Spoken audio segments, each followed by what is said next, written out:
Monsieur le chef de l'opposition officielle.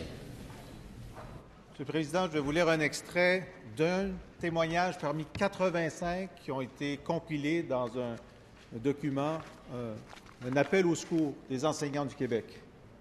Je suis une enseignante d'expérience. Cette année fut la plus difficile de ma carrière. Je suis en arrêt de travail, épuisé.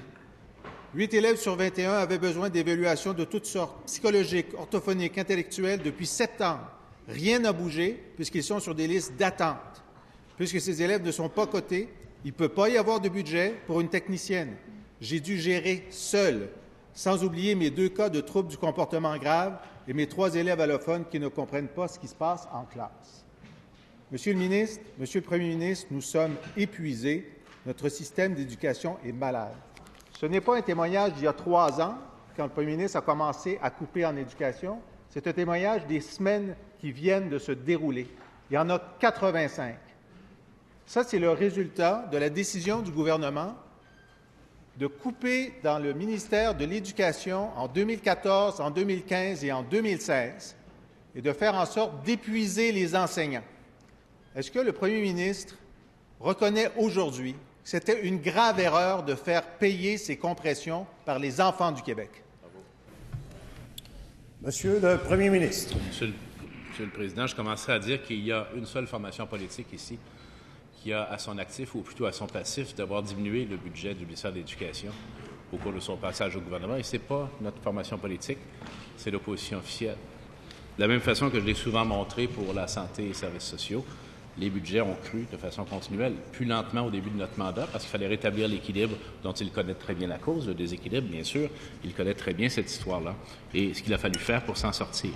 Maintenant qu'on s'en est sorti, et depuis, en fait, novembre 2016, on a pu remettre davantage de ressources en éducation, notamment avec comme objectif chiffré d'ajouter du monde dans le réseau de l'éducation, dans les classes avec nos écoles.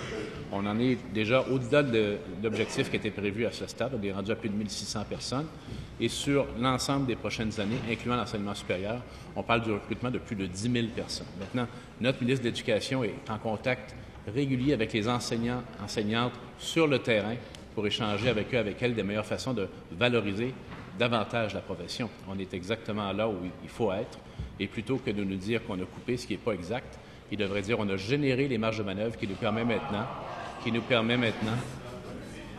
vous plaît. Les marges de manœuvre, Monsieur le Président, disais-je, qui nous permettent maintenant d'assurer un financement stable et prévisible du réseau de l'éducation pour les prochaines années. Et c'est ce qui nous permet également d'augmenter le salaire minimum comme on n'a jamais vu depuis bien des années au Québec. C'est ce qui nous permet de créer de l'emploi, de créer de la richesse au Québec.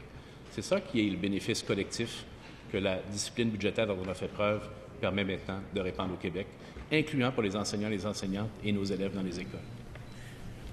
Première complémentaire, Monsieur le chef de l'opposition. D'abord, corrigeons les chiffres du Premier ministre. Dans la réalité, dans ses premières années de mandat, alors qu'on sait, et qu'il disait en campagne électorale, qu'à moins de 3,5 d'augmentation, ce sont des compressions compte tenu de l'augmentation des coûts, il a augmenté de 1,8 la première année, il a baissé d'1,5 la deuxième année, ça c'est le réel. Est-il en train de me dire que les 85 enseignantes et enseignants épuisés qui lui écrivent aujourd'hui pour leur situation dans ce moment inventent? Monsieur le Premier ministre. Je m'excuse, mais c'est plutôt mon collègue qui parfois peut inventer certains chiffres. Je répète, il n'y a pas eu de réduction du budget de l'éducation d'une année à l'autre. On aurait aimé que ça puisse croître plus rapidement au début de notre mandat, c'est certain.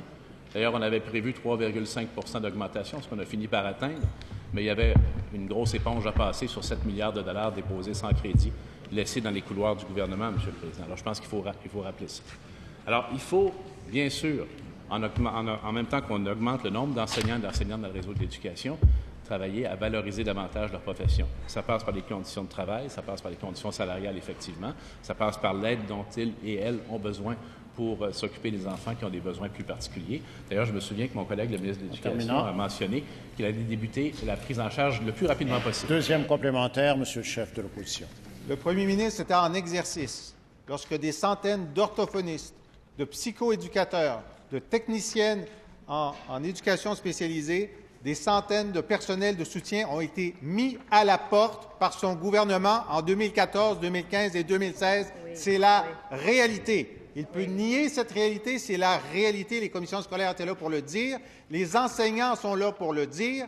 Il dit, Monsieur le Premier ministre, vos coupures portent plusieurs noms. Elliott, Frédéric, Jérôme, que leur dites-vous?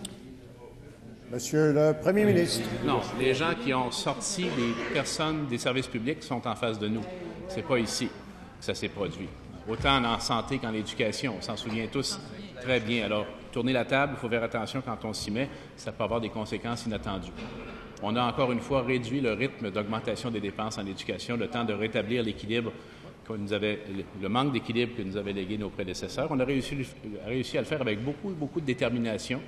Il fallait le faire parce qu'on n'aurait pas aujourd'hui les marges de manœuvre qui nous permettent d'offrir des années de financement stable au réseau de l'éducation, aux enseignants, aux enseignantes, d'avoir une politique de réussite éducative qui est très ambitieuse, qui a été très bien reçue par le milieu de l'éducation, et c'est dans cette direction qu'on va continuer. Troisième complémentaire, Monsieur le chef de l'opposition. 85 enseignantes et enseignants du Québec ont écrit ces témoignages en février, mars, avril 2018. Ils disent maintenant qu'ils n'ont pas d'aide. Ils disent maintenant que les classes de gymnase, de bibliothèque sont fermées pour utiliser des classes. Et pendant ce temps-là, le premier ministre a le culot de dire on va couper 700 millions de dollars en taxes scolaires. Les chefs de la CAQ, ils doublent, lui. 1,4 milliard de moins en taxes scolaires, alors que les enseignants crient à l'aide. Quand allez-vous les entendre? Monsieur le Premier ministre. Monsieur le Président, je pense que ce qui est très intéressant de noter, d'abord, c'est qu'on a conscience du dévouement de nos enseignants et de nos enseignantes, comme on a conscience du dévouement de nos infirmières et des professionnels dans le réseau de la santé. Mais on a réussi de créer les conditions qui nous permettent en même temps de réduire le fardeau fiscal des Québécois, impôt sur le revenu, mais également la taxe scolaire, et d'investir des montants très importants dans le réseau de l'éducation, pas seulement cette année, l'année dernière et au cours des prochaines années, tout en remettant à niveau les installations scolaires qui ont grand besoin d'être modernisées. Alors, on prouve qu'on est capable de faire deux choses en même temps. Oui, baisser le fardeau fiscal des Québécois. Je sais qu'ils n'aiment pas baisser le fardeau fiscal des Québécois. Au PQ, on aime ça l'augmenter, le fardeau fiscal. Nous, on préfère le garder le plus bas possible, le moins lourd possible pour les citoyens.